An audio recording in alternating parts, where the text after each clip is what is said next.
दोस्तों, आज की उर्दू डिक्शनरी के लिए जिन दो अल्फाज का इंतखाब किया है वो हैं आज़ुर्दा और हिसार। सबसे पहले बात करेंगे लफ्ज़ आज़ुर्दा पर। इसका मतलब है खफा, नाराज़, नाखुश, रंजीदा, अफसुर्दा, उदास और मायूस। हिंदी में इसके लिए रुष्ट, पीड़ित और खिन्न जैसे शब्द हम इस्तेमाल करते हैं। इंग्लिश में अनॉयड, डिस्ट्रेस्ड, ट्रबल्ड और सैड।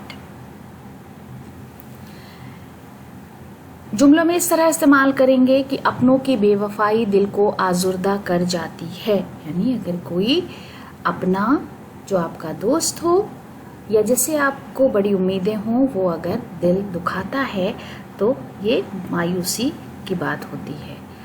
अब्दुल मजीद सालिक का शेर है, हाल दिल सुन के वो आज़ुर्दा है, शायद उनको इस हिकायत पे शिकायत का गुमा गुजरा है।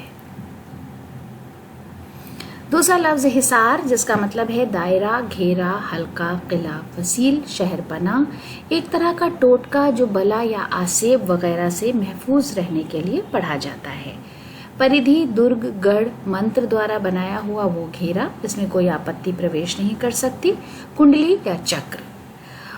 इंग्लिश में बिसीजिंग, इनकम्पेंसिंग, सराउंडिंग, इंक्लोजर, फेंस, फोर्ट और कैसल जैसे अल्फाज इसके लिए इस्तेमाल किए जाते हैं। तन्हाई के हिसार को तोड़ना बड़ा मुश्किल काम है, यानी जो तन्हाई का दायरा हमारे इर्द गिर्द बना हुआ है उसको तोड़ना बड़ा मुश्किल काम है। आदिल मंसूरी का एक शेर है, हुदूद वक्त से बाहर अजब हिसार में हूँ, मैं एक लम्हा हूँ सदियों के इंतजार में हूँ। तो दोस्तों, इसी खूबसूरत शेर के साथ आज का वीडियो ख़त्म करते हैं। वीडियो देखने के लिए बहुत बहुत शुक्रिया।